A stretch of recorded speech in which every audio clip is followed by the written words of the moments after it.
Hello friends Annapurna छुंक को आपण मानक पुणी थे बहुत बहुत स्वागत। आज वीडियो रे मु 6 मासर छुआ मानक पई आपण माने डे 7 8 9 रे कोन दे परिबे से खाइबाटा आज रे शेयर करिबे। मु डे 1 2 3 4 5 6 रे आपण कोन देबे मु आपण मानक साथ शेयर करथिले। तो डे 7 8 9 रे आपण माने ए खाद्यटा से मानक दे परिबे। ए गोटिए खाद्य को 3 दिन पर्यंत आपण मानक दबार अछि अल्प अल्प करिकी। आ आपण माने चाहिले डे 1 2 3 हो किंबा 4 5 6 रे जहा देथिले सेटा को मध्य रिपीटेशन रे दे परिबे छुआ मानक।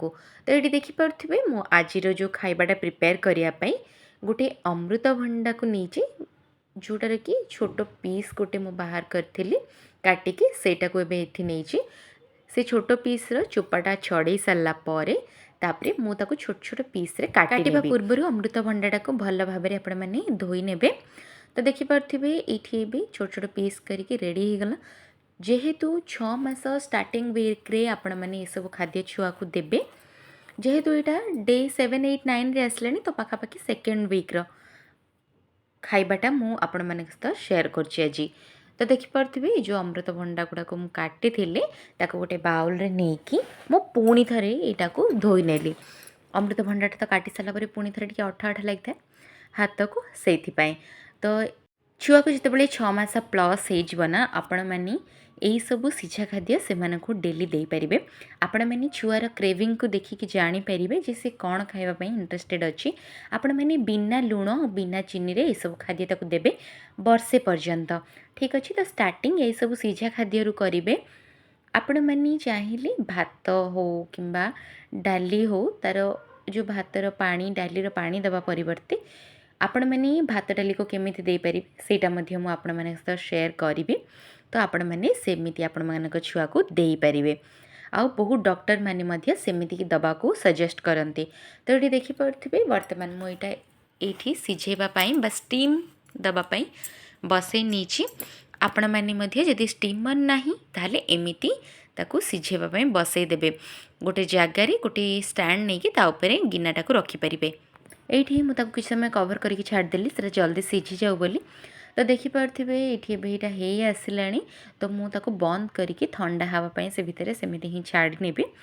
तापर प्रोसेस मु आपण माने को शेयर करबी आपण माने केमिति एटा निज छुआ को देई परिबे और सेटा ता पई हेल्दी मध्य। आपण माने जेतेबेले 6 मास स्टार्टिंग रे सब खाद्य स्टार्ट करूछन ना अल्प अल्प क्वांटिटी रो जेंतु जेमति कि 2 रु 3 स्पून पर्यंत आपण माने देई परिबे। और ताठु जदि अधिका छुआ खाया पे पसंद करछि माने 4 5 स्पून ताहेले भी चलिबो। किंतु स्टार्टिंग रे बहुत अधिका मात्रा रे भी देबेनी माने गोटे कप गोटे छुआ केबे भी खाई न थाए 3 4 स्पून किंबा 5 6 स्पून ही खाई थाए। तो देखिपे ये जो अमृतभंडाटा जिते ठंडा होगला मुझे मैश कर नेली आ तापर ताको देली। आपण मैंने चाहिए बहुत माँ ग्राइंडिंग भी करती आपण मैंने सेमिति मध्य करें। किंतु जेहेतु छोट छुआ कफ हबार चांसेस थाए ग्राइंडिंग कले अधिका जदि आम मैंने सेटा को प्रोसेस रे चेंज करके दबा ताहले छुआ को आउ से परिवार विटामिनटा मिलवार चांसेस कम हो जाए। तेणुक आपण मैंने एमिति मध्य दे पारिबे। तो देखिपे आपण मैंने मध्य एमिति सिझेकी छुआ को खाद्य दे पारिबे। प्रथम वीक रे जेतेबेले दउचंदी केवल गोटे गोटे फल को दियंतु किंबा गोटे गोटे परिबा को दियंतु। तापरे जेतेबेले सेकेंड वीक थर्ड वीक हे जिवो दुई दुईटा फल किंबा परिबा को आपण मैंने मिक्स करके दे पारिबे छुआ को। सो होप फ्रेंड्स आज जो वीडियोटा मुझे सहित शेयर कली आपण मानक पसंद आसथिबो। जदि वीडियोटा आपण मानक पई हेल्पफुल ताले मो चैनल को सब्सक्राइब कर नियंतु छोट छुआ मानक रेसिपी देखिया पई आ वीडियोटी को लाइक शेयर कर दियंतु निज फ्रेंड आ फैमिली मेंबर के सहित जी कि एबे नुआ माँ होती जानी पारना छुआ को कौन खाइबा देबे। बेल आइकन को प्रेस करके ऑल नोटिफिकेशन को क्लिक कर दियंतु।